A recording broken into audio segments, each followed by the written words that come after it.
Why does the black man serve the white man? Why does everything the black man do benefit the white man? Why does the black man say freedom is doing what I want to do? And why is it that everything he wants to do enriches the European? Welcome to the desert of the real.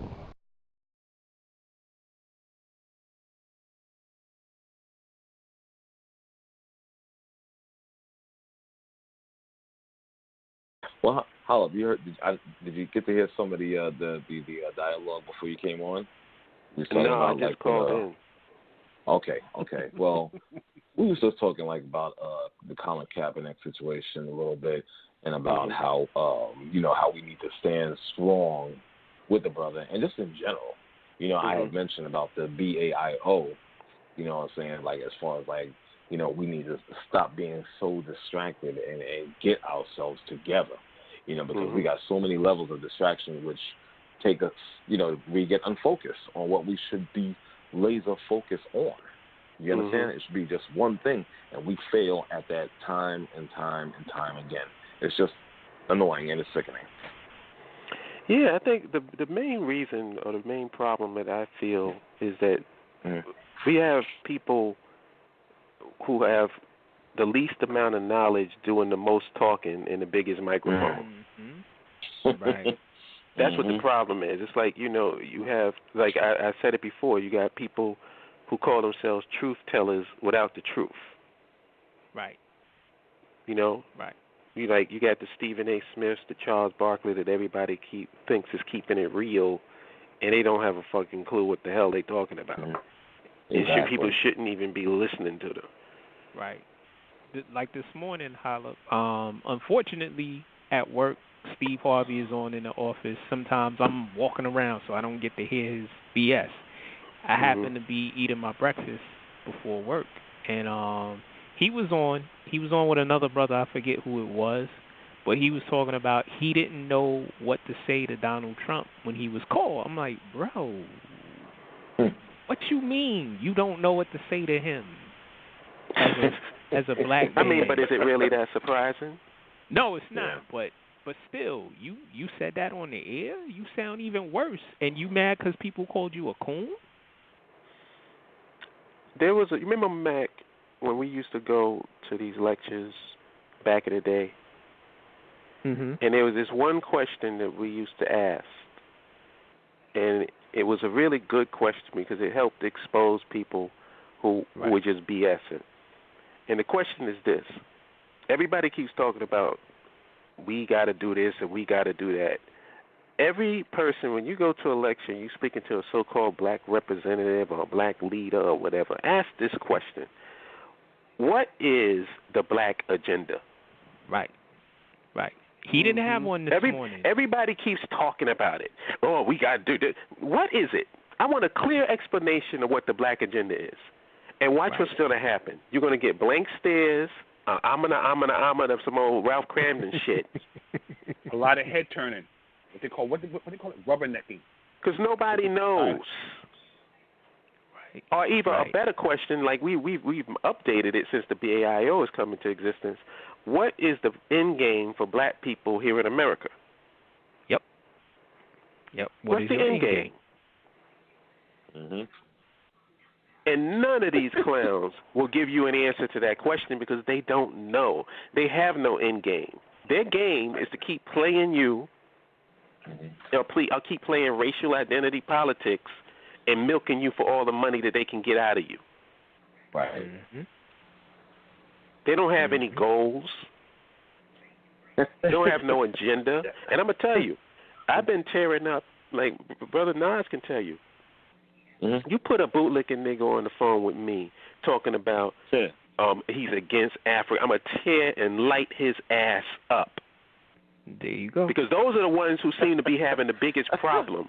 Like they always, you talk about Africa. Nigga, shut the fuck up, you bitch. What are you doing here in America that you can be railing against Africa? Did you have a road here in America? Did you build a highway in America? You got a seaport, an airport? Name one goddamn thing that you had in America since you've been here. Nothing. Watch. And yet people supposed to be listening to you?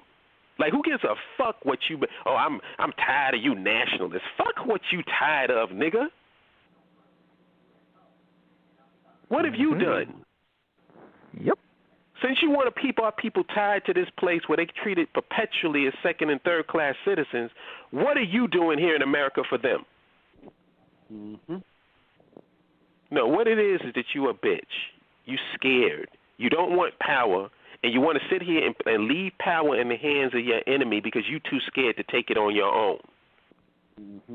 And those are the people that we should be listening to? And like I said, if anybody got a fucking problem with it, call into this number and come at me so I can light your ass up. That's what happens when you deal with who we are, right. and you know, tired of these clowns, man. These guys are clowns. And you you know, when me and my brother was going down south, right? We was listening to the radio. And I didn't say a word. Right. I didn't influence my brother or anything. Steve Harvey was on the radio, and he was talking about the whole, what was it, Eric Garner situation? Was it Eric Garner? Man, so many people have died. I forget which one. Oh, no, Michael Brown, I believe. Okay. And they were talking about it and Steve Harvey was talking about it. And Steve Harvey's conclusion to the whole thing was, oh, no, I'm sorry. It wasn't Michael Brown. It was Trayvon Martin. Okay. And Steve Harvey said what black men need to do is become better fathers to their children. And my brother, looked at the radio like, what? And keep in mind, I didn't say a word to him. I was just sitting there, and he said, what the hell does that have to do with his son getting shot by George Zimmerman? Basically. Right. So people are waking up and hearing, and they really peeping the bullshit that's going on from these people. Yeah, those defining moments they can't hide. It goes back to that question you said to ask, any black politician.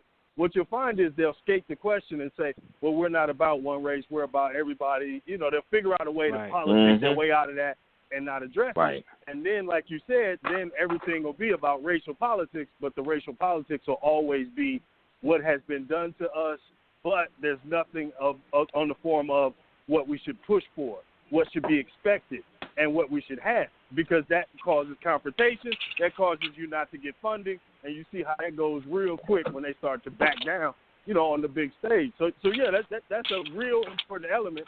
And I would add, we don't even have a reformist class worth anything. Hell, say what you want about A. Philip Randolph. When he went into Roosevelt, like Dr. Clark said, he didn't even take his hat off while he was making demands. So the reformist class back in the day was even better than this one now, because at least they had sense enough to know you had to bring something back home. You don't go sit down, negotiate, and walk away with nothing. Right. There you go. I love the way that gentleman brought in the realm of reform. That is what's needed, reform. And I will say one thing, that I am positive about the way that the masses have responded to Kaepernick. Because to me, it's kind of surprising to me that a lot of people are not going to watch football. I was actually kind of surprised by that. And I've spoken to some people who not into any of this stuff, and just casual people, and they feel like they said, and I heard this from a girl, and she said, if he's going to stand up for us, then we got to stand up for him. There you go. There you go. That's right. And this is and this is not coming from a nationalist, not coming from anybody involved in the conscious community. This is just an average girl. Yes. So that's encouraging. The people are seeing that when somebody stands up and takes a stand for you, you got to take their back.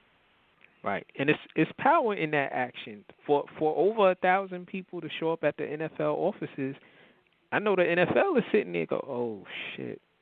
If they cancel their NFL packages, they stop buying jerseys, they don't watch on TV. And then I hear people counteract that by saying, well, we don't go to the games. No, but we watch on TV. The Super Bowl is the biggest event for advertisers. I used to work in the advertising field. That's their event. That's where they cake out. So Mac ain't watching the Super Bowl. Nah. Economics, understand that. You have power. You have more power than you realize. Right. You know, this Kaepernick thing is going to grow into a worldwide status. Beautiful. I'm going to say that because, once again, I'm going to say, you gentlemen know, I work at Kennedy Airport. One of my duties is I'm headed downtown, so I got to call facilitating passengers deplaning into immigrations and baggage claims. So we have an Irish airline deplaning. And one of the, good evening, follow this route. You're going down the steps and to the right. Have your passports ready to expedite your departure to baggage claims, blah, blah, blah, blah, blah, blah, blah. And this one gentleman who claimed to be an American football fan, he took it upon himself to ask me, who is this Colin Kaepernick guy? And is he really not honoring the American anthem? No, I have to give him credit because the American ideology does not fit what he believes in. And I looked at him, and all I could do was shake his hand. Now, if this reaches across the Atlantic over to Ireland, once it really grows, it's going to be epic. Right. Right. Good point. Good point. Yeah. Okay. Yeah. Imagine how much it would grow if we actually had some clue or concept about organization. Right. Because I'm not really big into protest. I understand that that's the level of activism that people have to exist on when you don't have organization. So I get it. Right. I grudgingly acknowledge it and accept it. But we should take care of that. If we need to get organized, and the only way we can get organized is people have to have an agenda, and the agenda has to be clearly stated. That's the thing about the BAIO that made it so beautiful is that it wasn't like it was something that I came up with. It was like us all together, came up with it, and it's land, infrastructure, nationhood. You don't get no simpler than that. Anybody that's against that is a boot-licking Negro and a coward. If you are against land, infrastructure, and nationhood for your own people, then you are a bitch. And I'm calling you a bitch to your face. And I'll be right beside you, echoing that. Exactly. Because how can you be against empowerment? How can you be against ownership? Like I said, being in America, it's like renting an apartment. Yep. and people telling you, well, no, you should rent. Don't buy a house. Right. Too much responsibility. Just let the white man take care of everything. Yep. And it'll be all right. Thank you, Jesus. And these are the people that have an attitude with brothers like me and trying to rail against me and trying to say, oh, y'all on some back to Africa. You always talk about Africa. We can do it right here. Well, when you going to do it, nigga? If you can do it right here, when you going to do it? And now they done came up with philosophies to justify being here. Now all of a sudden, I remember before when we was coming up, everything was about Africa. Now niggas is Indians. Anything to justify being here in this country. Yep. Anything. And I would love to get some people who have a counter argument to get on the phone and get at me. Let's talk. They're not going. Oh, we had somebody. We had a Harry call, not our brother Harry that calls in from the Bay. We had a New York Harry call in. He asked a question. We got into the debate. and he hung up because he was taking the L. And I'm like, we can't. Was he a white boy? Of course. I don't speak to white boys. Well, he called on the show. He asked a question. Yeah. He cut and run. I don't speak to white boys about anything involving black empowerment. What am I having that conversation with them? Well, for? no, he talked about Colin Kaepernick. That's what his basic conversation was. Not about that. So, but he asked a question and then cut and run. Once I said, he said, well, if Colin Kaepernick is bad, I said, hold up. Ryan Fitzpatrick is probably the bummiest of bummiest quarterbacks, and he got a job. And then I asked him, who's better? Colin Kaepernick is better, right? See, this is a thing that I've been trying to show. Brothers and sisters have a habit, a lot of them, of endorsing these philosophies and thinking that these philosophies are universal and not realizing that even amongst these philosophies, they still can carve out a spot to hate black people. Right. Right. Like you have, I'm libertarian, as if libertarians don't have a problem with black people. Right.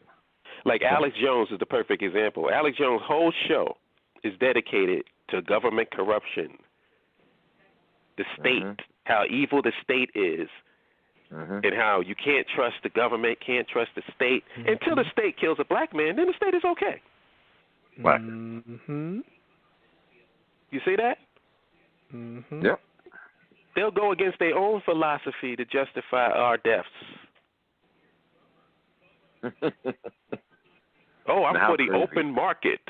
Well, Colin Kaepernick is a good quarterback on the open market, but you won't even take a quarterback that can possibly improve your team because you're so committed to white supremacy. Exactly. So there goes that open market argument. There you go. All of that shit, everybody, all of these philosophies, all these people, they still can carve out a place to hate black folks. Yeah.